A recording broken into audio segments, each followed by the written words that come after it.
기도드리겠습니다. 하나님 아버지, 오늘도 이 아침에 우리를 불러주시고 하나님 앞에 예배함으로 하루를 시작하게 하시니 감사드립니다. 이 시간 가운데서도 주의 성령의 은혜 가운데 우리 가운데 사랑과 그 기쁨의 마음을 새롭게 하여 주시고 성령께서 우리 마음에 그 빛을 비추어 주셔서 말씀을 알아가는 그 은혜가, 우리 가운데 그 말씀이 우리 전 인격을 형성하는 은혜가 우리 가운데 새롭게 함께 할 수 있도록 도와주옵소서. 감사드리며 우리 주 예수 그리스도의 이름으로 기도드립니다. 아멘. 함께 보실 말씀은 로마서 4장 9절에서 16절 말씀입니다. 로마서 4장 9절에서 16절 말씀입니다.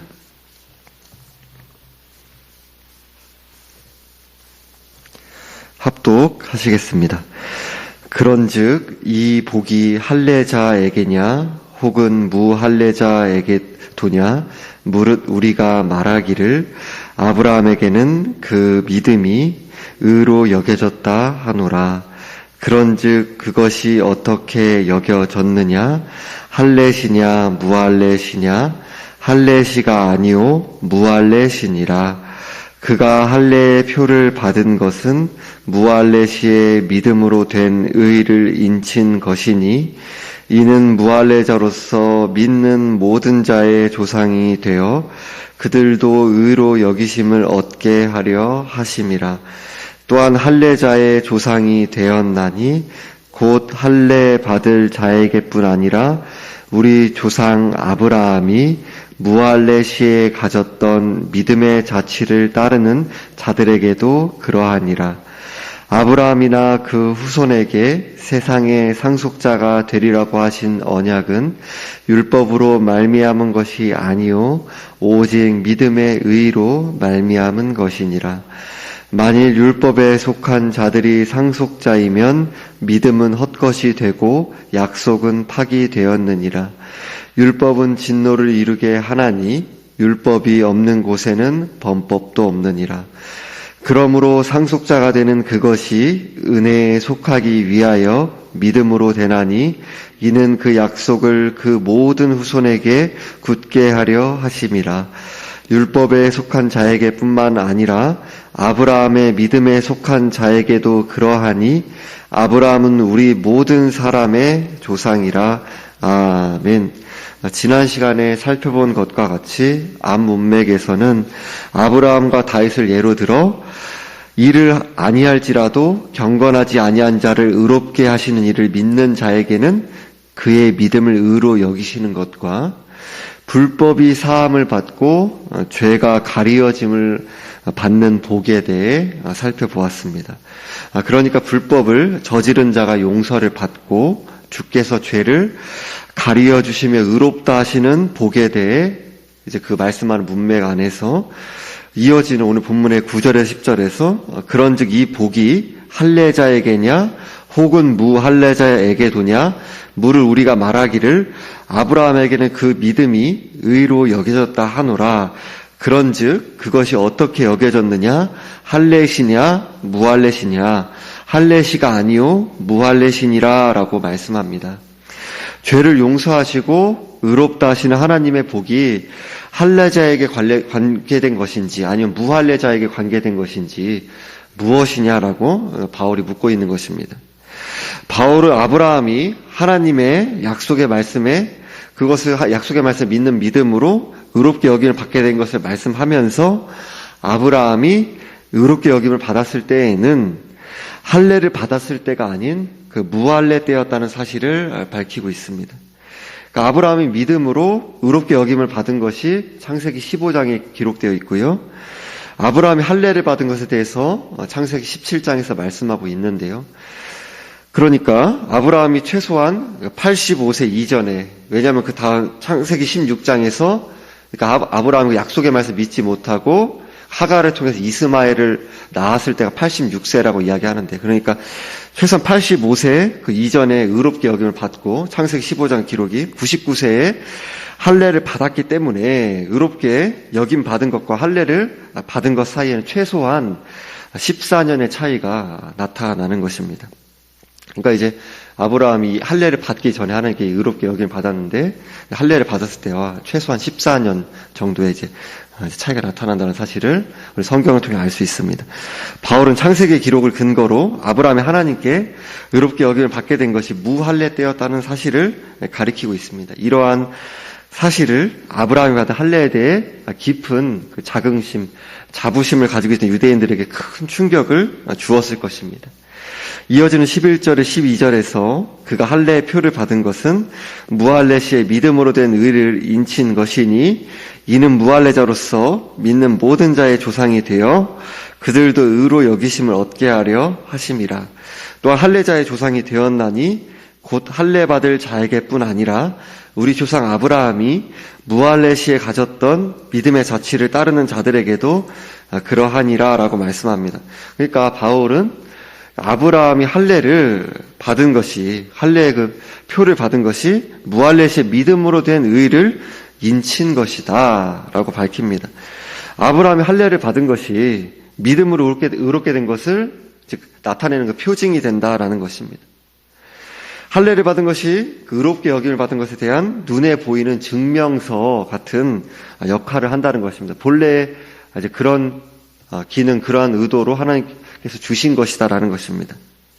바울은 분명히 말하기를 아브라함이 무할례 시에 믿음으로 의롭게 여김을 받았고 이에 대한 증표로 할례를 받았다라는 것입니다. 마치 신약 시대에 그 물 세례가 예수 그리스도를 믿음으로 구원과 죄 사함을 받았다는 공적인 고백과 동일한 것입니다. 할례 자체가 의롭게 여김을 받도록 하지 않는 것처럼 세례도 그 자체로 의롭게 여김을 받도록 하는 것이 아니죠. 그리스도를 믿는 믿음으로 의롭게 여김을 받았다는 사실을 가시적으로 나타내는 증표 역할을 하는 것입니다. 그래서 우리들이 이제 신약 시대에도 세례를 받았다라는 것이 그 자체가 우리에게 구원의 근거가 되지 않지 않습니까? 근데 이제 그것을 고백하는 분이 진실한 신앙 고백을 하였다라는 그것을 우리들이 받고 이제 세례의 그 의식을 이제 목사님이 집례하시는 거죠. 네. 그래서 따라서 이제 그 카톨릭에서 우리 흔히 얘기하는 로마 카톨릭에서 이제 세례 자체에 이제 마치 구원의 어떤 그런 근거가 있는 것 같이 하는 것은 이제 거짓된 교리다라는 걸 우리들이 이제 알 수 있습니다. 따라서 본문 말씀 무할례자 즉 이방인들도 오직 예수 그리스도를 그 믿는 믿음으로 의롭게 여김을 받는다라는 사실을 가리키고 있습니다. 그러니까 아브라함은 할례자의 조상이 되었다라고 합니다. 아브라함은 무할례 시의 믿음으로 의롭게 여김을 받았지만 후에 할례를 받아 할례자들의 조상이 되었다라는 사실을 나타냅니다. 그런데 여기에는 아브라함이 할례자들의 조상이 되었다라는 것도 할례를 받았지만 예수 그리스도를 믿는 믿음으로 그 신앙 고백을 가지고 있지 못한 자, 그 진실한 신앙 고백 은혜로 소유하지 못한 자에게는 그 할례를 받았지만 실제로 아브라함의 조상이 아닌 거죠. 왜냐하면 아브라함 육적 이스라엘의 조상이 아니라 곧 할례 받을 자에게뿐 아니라 우리 조상 아브라함이 무할례 시에 가졌던 믿음의 자취를 따르는 자들에게도 그러하다라는 것입니다. 이 말이 이제 우리말로는 좀 어려운데요. 원문으로 살펴보면 12절을 그리고 할례의 조상이 되어서 결국 할례에 속한 자들만이 아니라 우리의 조상 아브라함이 무할례 중에 가진 믿음의 발자취를 따르는 자들에게 대해서도 조상이 된 것입니다 라고 말씀합니다. 그러니까 아브라함이 무할례 시에 믿음으로 의롭게 여김을 받은 것처럼 아브라함 할례자 중에서도 그러니까 유대인들 중에서도 예수 그리스도를 믿는 사람들의 조상이 된 것입니다. 아브라함은 무할례자 할례자에게 있어서 예수 그리스도를 믿는 믿음으로 의롭게 여김을 받은 자들의 조상이 되었다라는 그 사실을 가리키는 것이죠. 바울은 예수 그리스도를 믿는 믿음이 중요한 것이지 할례를 받았는가 아닌가가 중요한 것이 아니라는 사실을 가리키고 있습니다. 이어서 13절에서 아브라함이나 그 후손에게 세상의 상속자가 되리라고 하신 언약은 율법으로 말미암은 것이 아니요 오직 믿음의 의로 말미암은 것이니라라고 말씀합니다. 아브라함이나 그 후손에게 세상의 상속자가 되리라고 하신 그 언약이라고 합니다. 13절에 상반절에 그 후손이라는 말씀은 원문에서 그의 씨라고 쓰여져 있는데요. 단수로 기록되어 있습니다. 갈라디아서 3장 16절에서는 더 분명하게 가리키기를 이 약속들은 아브라함과 그 자손에게 말씀하신 것인데 여럿을 가리켜 그 자손들이라 하지 아니하시고 오직 한 사람을 가리켜 내 자손이라 하셨으니 곧 그리스도라라고 말씀합니다. 세상의 상속자가 되리라는 약속의 말씀이 아브라함에게만이 아니라 아브라함의 후손이 되어 오실 예수 그리스도를 궁극적으로 가리키고 있다는 사실을 보여주고 있습니다. 그의 씨라는 그 단수의 말씀은 예수 그리스도를 가리킬 뿐만 아니라 예수 그리스도를 믿음으로 그 예수님과 한 몸이 된 교회 전체를 포함하여 단수로 가리키고 있습니다. 그 집합을 이제 단수로 받고 있는 것입니다. 그래서 교회 자체를 단수로 받고 있는 거죠. 그래서 아브라함과 아브라함의 영적인 후손들인 신자들의 모임인 교회를 가리켜 하나님의 약속의 말씀을 따라 세상을 상속한다라고 말씀합니다. 그 예수님과 한 몸이 되었기 때문에 그 예수님이 이제 세상의 상속자가 되셨다. 세상의 주인이신 그분이 세상의 상속자가 되었다라고 했을 때는 예수님과 한 몸 된 신자들이 그 안에 포함되어 있는 것이죠. 세상의 상속자라는 말씀에 창세기 12장 3절에 땅의 모든 족속이 너로 말미암아 복을 얻을 것이라라는 말씀을 따라 땅의 모든 족속이 아브라함으로 말미암아 복을 받는다는 사실을 가리킬 뿐만 아니라 아브라함의 영적 후손들인 신자들의 모임인 교회를 통해 땅의 모든 민족에게 복이 전해진다라는 사실을 가리키고 있습니다. 구원과 죄사함을 받으며 영생을 얻은 자로 하나님의 자녀가 되었으며 의롭게 여김을 받아 하나님께 받아들여졌고 하나님께 끊어지지 않는 사랑과 은혜를 받는 자로 하나님 나라에 참여하게 된 복을 누리게 된 것입니다. 여기에 세상의 상속자란 그 율법으로 말미암은 것이 아니오 오직 믿음의 의로 말미암은 것이니라 라는 말씀과 같이 율법을 지켜서 구원을 받기 위해 노력해서 얻게 되는 것이 아니라 오직 예수 그리스도를 믿는 믿음으로 의롭게 여김을 받게 된 은혜로 이루어진 일이라는 사실을 가리킵니다. 죄인을 긍휼히 여겨 예수 그리스도를 믿는 믿음을 주시고 의롭게 여김 받게 된 은혜를 입은 자들이 이제 영적 아브라함의 후손들이죠. 이런 값없는 은혜의 복음으로 구원을 받은 이들은 새 마음을 가진 자들로 예수 그리스도 하나 된, 연합된 그 예수님께서 온유와 겸손하신 분이시니까 그 온유와 겸손의 성품이 이제 그 세상을 거슬러 살아가면서 우리 가운데 중심과 삶에서 점점 더 날이 갈수록 우리 안에 성령께서 일하셔서 점점 뚜렷하게 우리의 삶 가운데 온유와 겸손의 성품이 이제 뚜렷해지게 나타나게 되는 거죠. 일반적인 세상의 권력과 힘의 방식을 따라서 지배하면서 자신의 이익을 따라 자기중심적으로 살아가는 것이 이 세상의 일반적인 모습 아닙니까? 그래서 우리들 다 힘과 권력을 갖고 싶어 하지 않습니까? 내가 움직이기보다는 다른 사람들을 막 시키고 부리고 그 가운데서 어떤 내 권력을 행사하고 그런 것들 꿈꾸는 것 아닙니까? 자신의 뜻을 관철하기 위한 것을 삶의 목적으로 살아가는 모습과는 달리 섬김을 받기보다 섬기며 사랑을 받기보다 사랑하며 군림하기보다 종이 되며 하나님의 성품을 닮아 사랑과 공의의 길을 쫓기를 기도하면서 기쁨으로 그 길을 연습하고 힘쓰게 된 것입니다. 우리 하나 되신 예수님께서 우리 가운데서 힘을 주시고 우리 그런 성품으로 빚어 가시는 거죠.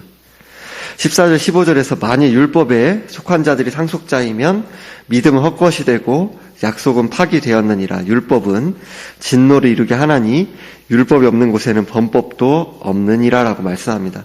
상속자가 되는 것, 즉 하나님의 약속의 말씀이 이루어지는 것이 율법을 지키는 행위로 되는 것이라면 믿음은 헛것이 되고 약속은 파기된다라고 합니다.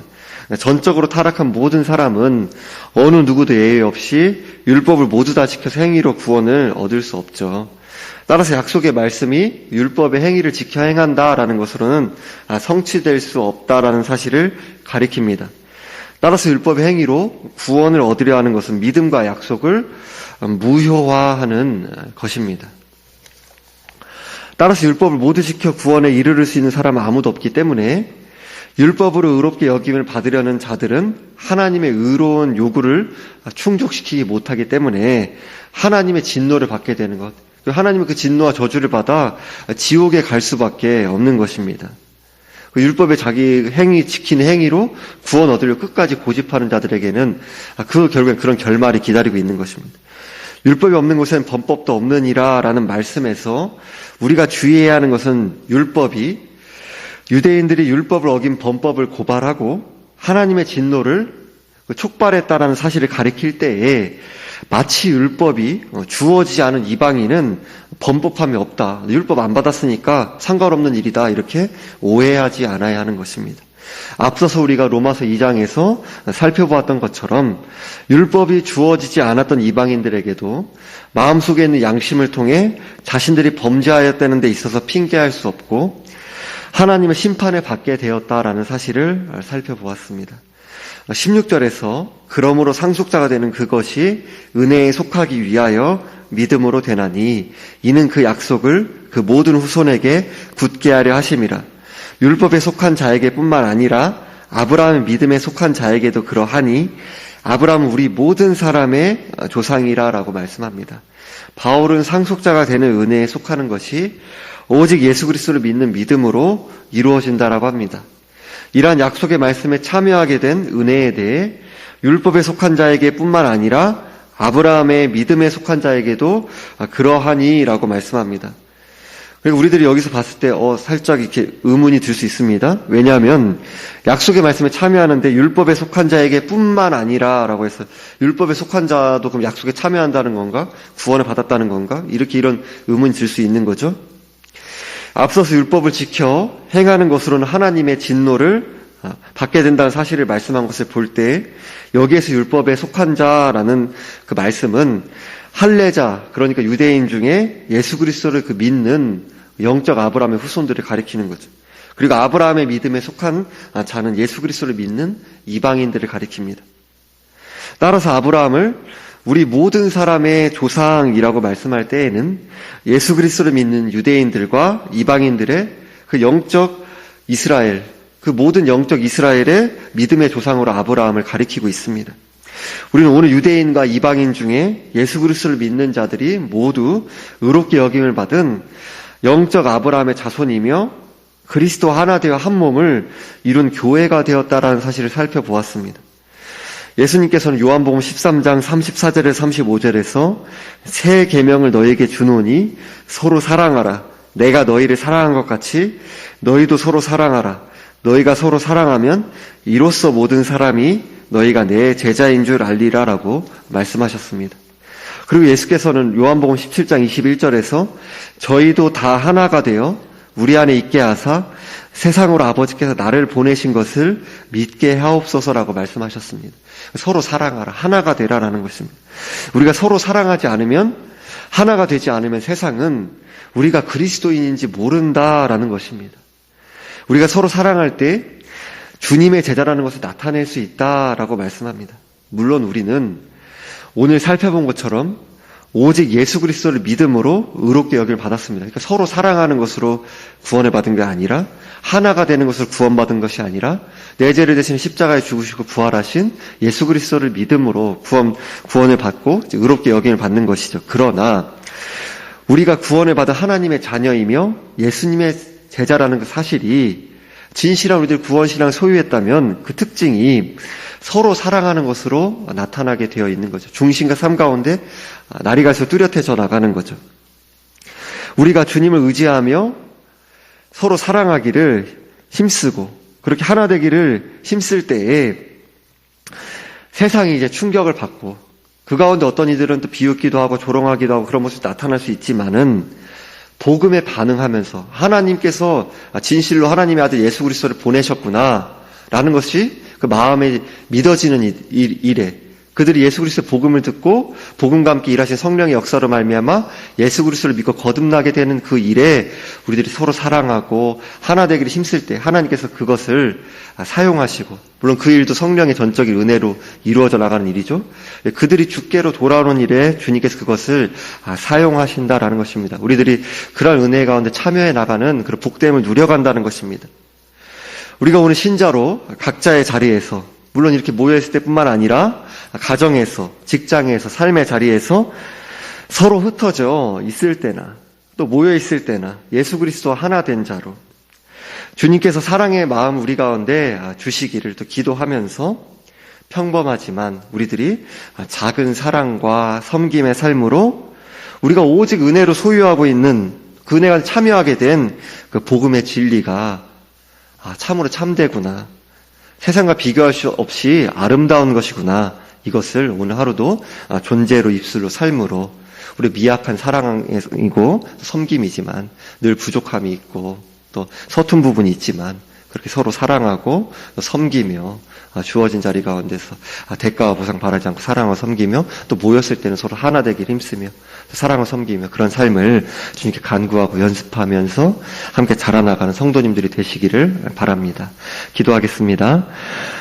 하나님 아버지, 연약한 우리를 오직 전적인 은혜 가운데 불러주셔서 그리스도를 믿는 그 믿음을 주시고 구원과 죄사함과 새 생명을 얻는 그 복됨을 누리게 하시니 감사합니다.